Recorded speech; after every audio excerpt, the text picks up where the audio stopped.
action let's go 저 건물을 찾으러 Assalamualaikum warahmatullahi wabarakatuh. Kami dari kelompok 4 akan melakukan presentasi. Sebelumnya perkenalkan, saya Mustafa Nisa dan rekan saya Dea Audi Felicia dan saya Sylvia Rahmi. Selamat menyaksikan video presentasi kami.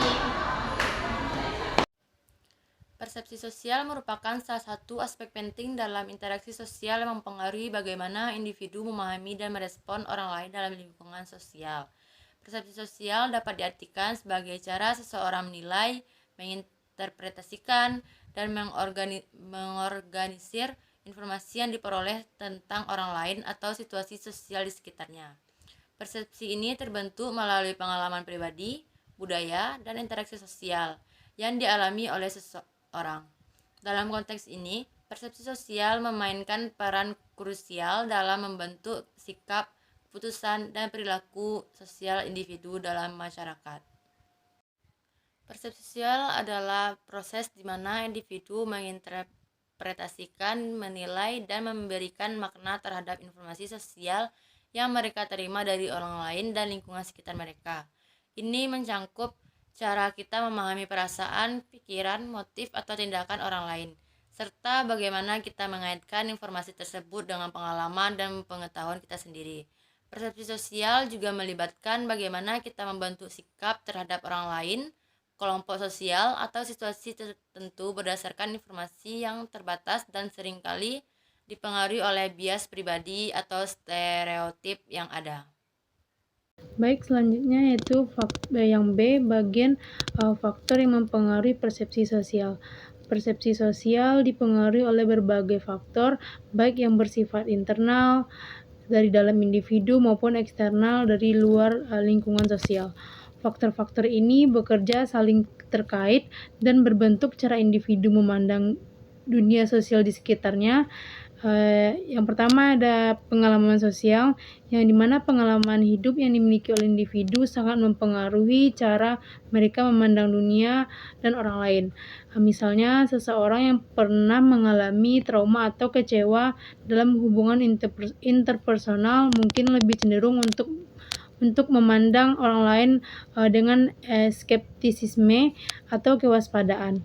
Yang kedua yaitu ada emosi dan kondisi psikologis, yaitu kondisi emosional seseorang dapat mempengaruhi cara mereka memandang orang lain. Misalnya jika seseorang sedang merasa cemas atau depresi, mereka mungkin lebih cenderung untuk menginterpretasikan tindakan orang lain sebagai ancaman atau tindakan tidak menyenangkan. Yang ketiga yaitu ada norma